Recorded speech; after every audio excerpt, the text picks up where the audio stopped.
సన్యాసాశ్రమ స్వీకారమునకు పూర్వము తల్లిదండ్రులుంచిన పేరు ఏదుంటుందో అది సన్యాసాశ్రమ స్వీకారం చేసి గురువుగారి దగ్గర ప్రణవోపదేశం పొందిన తరువాత ఉండదు. దీక్షానామముగా వేరొక నామం ఉంటుంది. కానీ ఒక్క శంకర భగవత్పాదుల విషయంలో మాత్రం సన్యాసాశ్రమ స్వీకారమునకు పూర్వము తల్లిదండ్రులుంచిన పేరు శంకర.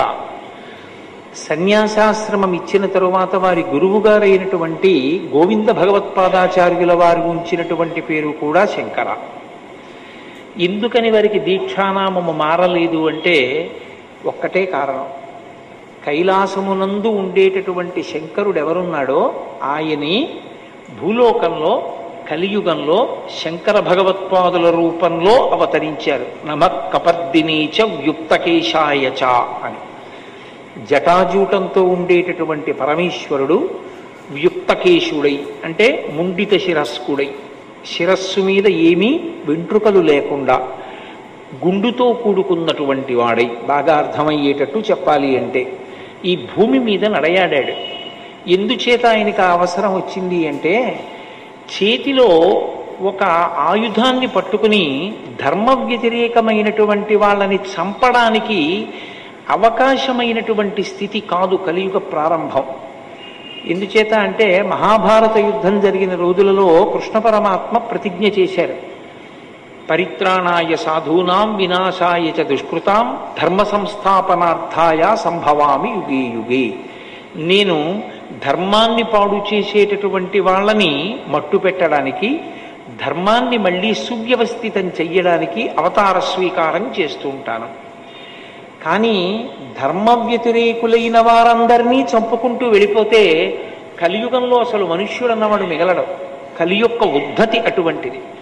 కాబట్టి ఇప్పుడు చేతిలో ఒక అస్త్రాన్ని పట్టుకుని లేకపోతే ఒక శస్త్రాన్ని పట్టుకుని ఎవరు ధర్మ వ్యతిరేకులుగా ఉన్నారో వాళ్ళందరినీ చంపేయడం తేలిక మార్గం కాదు, అది అనుసరణీయము కాదు. మనసులను ఆవహించి ఉన్నటువంటి కలిని తొలగగొట్టాలి, అందరినీ ధర్మ మార్గంలో నడిపించాలి. అందుకే ఈసారి కృష్ణ పరమాత్మ చేసినటువంటి ప్రతిజ్ఞకి కొనసాగింపుగా పరమశివుడు కైలాసంలో ఉన్నటువంటి సర్వేశ్వరుడు ఈ భూమండలం మీద అవతరించాడు. అవతరించి భారతదేశం నలుచెరగుల పాదచారి 3 పర్యాయములు పర్యటించారు. కేవలం 32 సంవత్సరములు మాత్రమే వారు శరీరంతో ఉన్నప్పటికీ అవైదికమైనటువంటి వాదనలన్నిటినీ ఖండించి మళ్ళీ వేదము యొక్క ప్రమాణాన్ని సువ్యవస్థితం చేశారు. అద్వైత మార్గము శంకరాచార్యుల వారు కొత్తగా కనిపెట్టినది కాదు. అద్వైత మార్గము వేదాంతర్గతమైనటువంటి పరమ సత్యం. వారి జీవితంలో వారు చేసినటువంటి ప్రబోధమంతా అదే.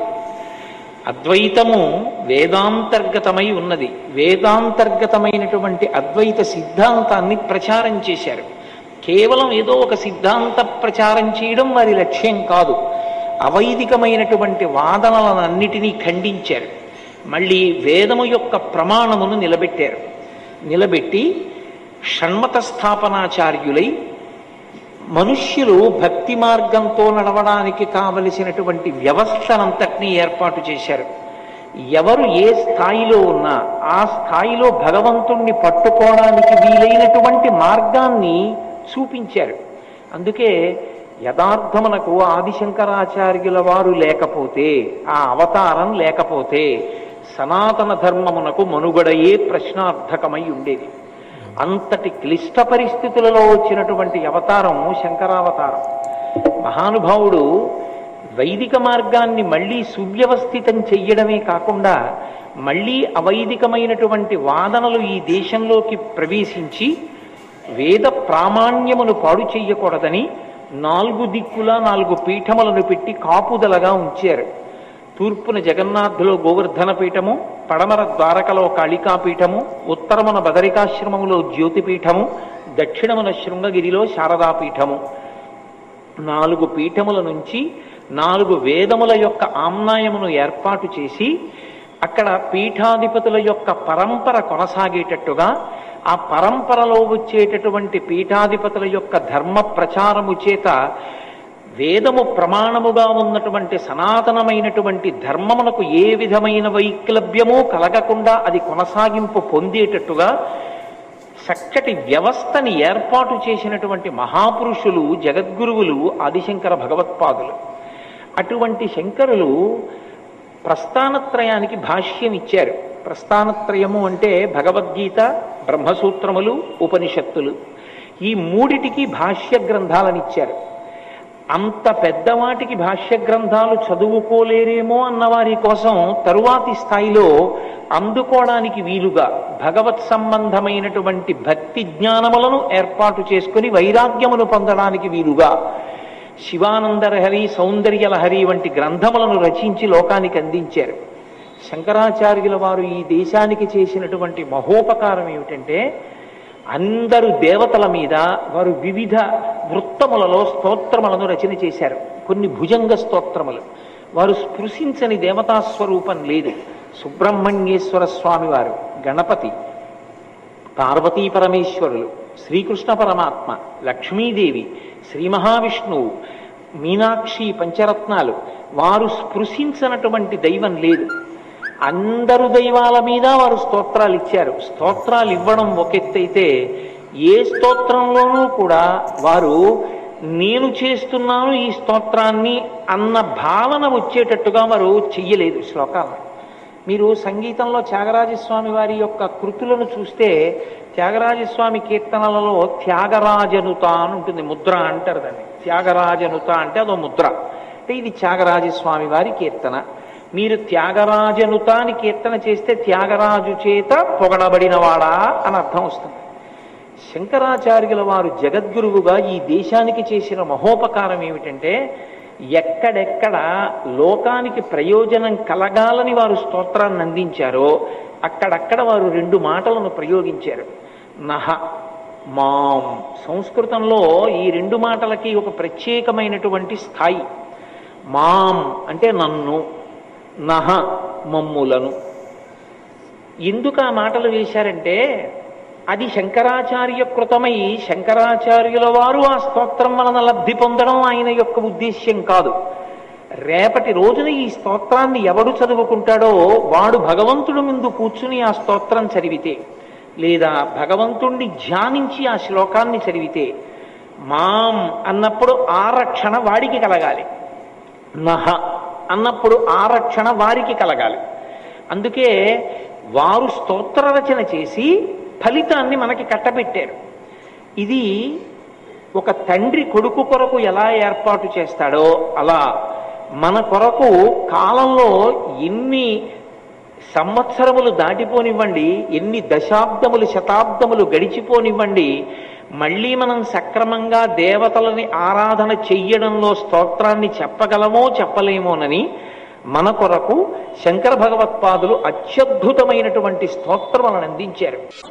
ఆ స్తోత్రములకి ఒక ప్రత్యేకత ఉంటుంది. ఏమా ప్రత్యేకత అంటే, ఒక్కొక్క స్తోత్రం ఒక్కొక్క ఆశ్రమంలో ఉన్న వాళ్ళకి ఎక్కువ ప్రయోజనాన్ని కల్పించేదిగా ఉంటుంది. జిజ్ఞాసువులు ఉంటారు, అంటే అసలు భగవంతుడి గురించి తెలుసుకోవాలి, అసలు గురువు అంటే ఎవరు తెలుసుకోవాలి, తల్లి అంటే ఎవరు, తండ్రి అంటే ఎవరు, పాపం అంటే ఏమిటి, పుణ్యం అంటే ఏమిటి, లేకపోతే సాధన అన్న మాటకు అర్థం ఏమిటి, దైవము అని ఎవరిని పిలవాలి, ఇవి తెలుసుకోవాలి అనుకున్న జిజ్ఞాసువుల కొరకు వారు ఒక అద్భుతమైనటువంటి స్తోత్రాన్ని ఇచ్చారు. దాన్ని ప్రశ్నోత్తరమాలిక అంటారు.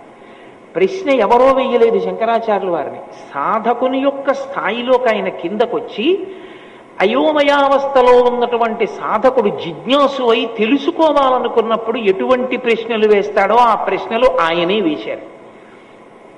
జగద్గురు స్థాయిలో కూర్చుని అయోమయావస్థకి గురి కావలసిన అవసరం లేకుండా చాలా తేలికైన మాటలతో, లఘువైన సమాధానాలతో జవాబులు ఇచ్చారు. ఇచ్చి దానికి ఆయన ఇంకొక పేరు పెట్టలేదు. శంకరులు ఎప్పుడు ఎక్కడ ఏ పేరు పెట్టినా, ఏ పేరుతో పిలిచినా దానికి ఒక ప్రాధాన్యత ఉంటుంది. శంకర వాంగ్మయమునందున్నటువంటి అద్భుతం అదే. ఆయన దానికి ప్రశ్నోత్తర మాలిక అని పేరు పెట్టారు. మాలికకి ప్రయోజనం ఏమిటంటే ధరించడం. ధరించి వాసన చూసి పక్కన పెట్టినా ధరించి ఉన్నట్టే లెక్కలోకి వస్తుంది. నాకు ఇప్పుడు ఈ మాల పట్టుకొచ్చారు, ఈ మాల ప్రయోజనమేమి? నా మెడలో వేయడమే. నా మెడలో వేసిన తరువాత నేను వాసన చూసి పక్కన పెడితే అది ఇక నేను స్వీకరించినట్టే, నేను అనుభవించినట్టే ఆ మాలని. అది మెడలో వేయబడుతుంది కాబట్టి దానికి మాల అని పేరు. ఆయన అన్నారు ప్రశ్నోత్తర మాలిక అంటే ఇది నువ్వు చదివి వదిలిపెట్టేది కాదు, ఇది నీ మెడలో ఉండాలి. మెడలో అంటే కంఠమునకు తగులుతుంది, కంఠగతమై ఉండాలి. ఇది మీకు ఎప్పుడూ ధారణలో ఉండాలి. ధారణలో ఉంటే గురువెవరు? వెంటనే శంకరులు ఏం చెప్పారో జ్ఞాపకం వస్తుంది. ఓ గురువు గారంటే ఇది. అమ్మ ఎవరు? వెంటనే గుర్తొస్తుంది, ఓ శంకరులు ఇలా చెప్పారు. కాబట్టి దానికి ఆయన ప్రశ్నోత్తర మాలిక అని పేరు పెట్టారు. ఇప్పుడు ఆ ప్రశ్నోత్తర మాలిక రోజు చదువుకుంటే ఏమవుతుందండి అని అడిగారు అనుకోండి. ప్రశ్నోత్తర మాలిక రోజు చదువుకుని ప్రశ్నోత్తర మాలికకి వ్యాఖ్యానం వింటే జిజ్ఞాసుకి స్పష్టమైన అవగాహన కలుగుతుంది, అయోమయమంతా పోతుంది. ఎంత గొప్పగా పోతుందంటే అవ్యక్తరేఖామివ చంద్రరేఖాం పంసు ప్రసిద్ధామివ హేమరేఖాం క్షతప్రరూఢామివ బాణరేఖాం వాయుప్రభిన్నామివ మేఘరేఖాం అంటారు వాల్మీకి మహర్షి. వాయువు చేత కొట్టబడిన మేఘము చెదిరిపోయినట్టుగా అయోమయావస్థ అంతా పోయి స్పష్టమైన అవగాహన కలుగుతుంది. సాధకుల ప్రయోజనము కొరకు ప్రశ్నోత్తర మాలికనిచ్చారు వారు. అలాగే అద్వైతానుభూతి ఒక గ్రంథాన్ని ఇచ్చారు. అలాగే వారి శరీరాన్ని విడిచిపెట్టేసేటప్పుడు శిష్యులు వెళ్ళి అడిగారు, అయా మీరిచ్చిన వాంగ్మయం మహాసముద్రం, మీరు అవతార పరిసమాప్తి చేస్తున్నారు, ఇక ఆ తర్వాత శరీరంలో ఉండి పిలిస్తే పలకడానికి మీరు ఉండరు, కాబట్టి మాకు సమస్తమైనటువంటి వేదాంత సారాన్ని అనుష్ఠానంలో మేము గుర్తు పెట్టుకోవలసినవి, పాటించవలసినవి లఘువుగా చెప్పండి అంటే అప్పుడు వారు అవతార పరిసమాప్తి చేసే ముందు కొన్ని మాటలు చెప్పారు. వేదో నిత్యమధీయతాం తదుదితం కర్మస్వనుష్ఠీయతాం. అవతారం దేనికి వచ్చిందో అవతార పరిసమాప్తి కాలమనందు ఆ మాటతో పూర్తి చేశారు. ఎందుచేత అంటే లోకంలో లౌకికంగా కూడా ఒక మర్యాద ఉంటుంది. చనిపోయే ముందు ఒక వ్యక్తి వాంగ్మూలం ఏదిస్తాడో అదే సత్యము అని. అవతార పరిసమాప్తి కాలమునందు కూడా శంకర భగవత్పాదులు తన అవతార ప్రయోజనాన్ని చెప్పారు. వేదో నిత్యమధీయతాం, వేదమును ప్రమాణముగా అంగీకరించు. తదుదితం కర్మస్వనుష్ఠీయతాం, వేదం ఎలా చెప్పిందో అలా కర్మ చెయ్యి తప్ప వేదము చెప్పనిది నీ యొక్క స్వంత ఆలోచన తీసుకొచ్చి కర్మానుష్ఠానమునందు పెట్టవద్దు అని వారు లఘువైన సమాధానములతో శిష్యులకు సందేశం ఇచ్చారు. ఒక్కొక్క స్తోత్రము, ఒక్కొక్క గ్రంథము, ఒక్కొక్క ఆయన ఇచ్చినటువంటి అనుగ్రహ భాషణము ఒక్కొక్క స్థాయిలోని వారి కొరకు ప్రత్యేకంగా నిర్దేశించారు. మోహాన్ని పోగొట్టడానికి మోహముద్గరము అని భజగోవిందం భజగోవిందం గోవిందం భజమూఢమతే అంటూ ఇచ్చారు. అర్ధనారీశ్వర స్తోత్రము అని ప్రత్యేకంగా ఒక స్తోత్రాన్ని శంకర భగవత్పాదులు చేశారు. ఈ అర్ధనారీశ్వర స్తోత్రం ఎవరి కొరకు? యథార్థమునకు అర్ధనారీశ్వర స్తోత్రం ఎవరి కొరకు అంటే ఆశ్రమములను దృష్టిలో పెట్టుకుని మాట్లాడినప్పుడు గృహస్థాశ్రమమునందున్న వారి కొరకు అర్ధనారీశ్వర స్తోత్రాన్ని ఇచ్చారు. బ్రహ్మచారిగా ఉన్నవాడికి అర్ధనారీశ్వర స్తోత్రం అంత గొప్ప ప్రయోజనకారి అని చెప్పడం కష్టం.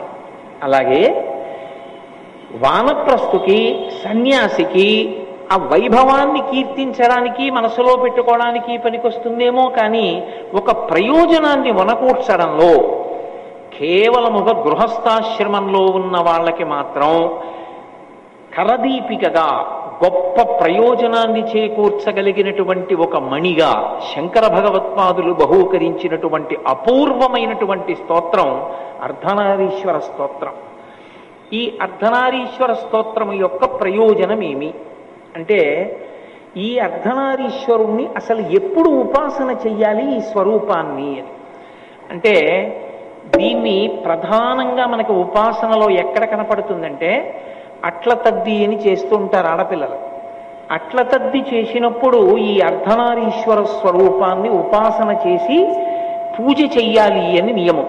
అలాగే వివాహ పూర్వము అట్ల తద్ది చేస్తారు కన్యకామణులు. దాని ప్రయోజనం ఏమిటి? మంచి భర్త రావడం. మంచి భర్త అన్న మాటకి ఏమిటి అర్థం? మంచి భర్త అంటే ఐశ్వర్యం ఉన్నవాడా, చదువుకున్నవాడా, అందంగా ఉన్నవాడా, భార్య చెప్పిన మాటని ఒప్పుకునేవాడా, లేకపోతే తాను భార్యకి దిశానిర్దేశము చెయ్యగలిగినటువంటి వాడా, తన చిటికిన వేలు పట్టుకున్నందుకు ఉద్ధరించగలిగిన వాడా? ఎవరు మంచి భర్త రావడం అంటే?